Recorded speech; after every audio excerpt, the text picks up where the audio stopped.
Hey y'all, Ben here with 왓프로스웨어는, and today we got the new Rawlings REV1X in hand. This is the Pro 205-9X model, which is the pitcher's two-piece web, coming in at 11 3/4 inches. Obviously, the REV1X is one of the most highly anticipated gloves in recent memory, so I'm glad we got this one in hand to kind of talk about the pros and the cons and see how it breaks in over time. So with this video, it's just going to be first impressions, so talking about what I noticed when it first came out of the box. First thing I noticed was how comfortable this glove was.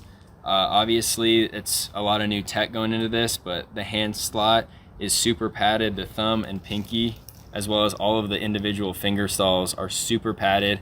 The finger pad is thick and plush, and this elastic band creates a very nice tight fit while also being kind of a unique look. I worry how that's going to stretch over time, but obviously only time will tell with that. This glove obviously looks like nothing else out there.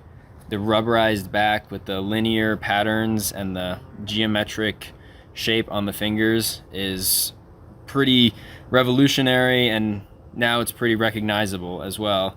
The laceless web with the carbon fiber X is a really cool and subtle upgrade to a classic two-piece web. Obviously, the REV1X, like I mentioned, has a bunch of new tech, and one of that is the thumb and pinky inserts.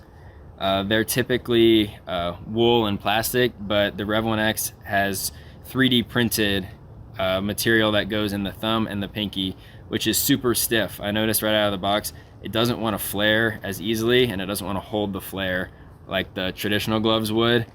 With that, you also have no thumb loop or laces on the thumb or pinky.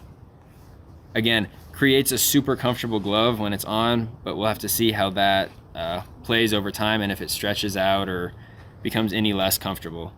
So obviously on the palm, you have the model number there, like traditional Rawlings. No palm stamp except for the REV1X across the heel, and then the only place Rawlings is actually written on the glove is right there on the thumb. The wrist patch is just the Rawlings logo, but without any writing, which I think is a pretty cool look, but also an interesting move on their part.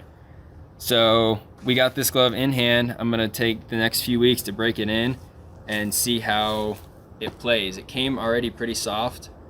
I think that's one of their selling points for it, but we'll have to see how it forms and how it breaks in to see how these new innovations actually play.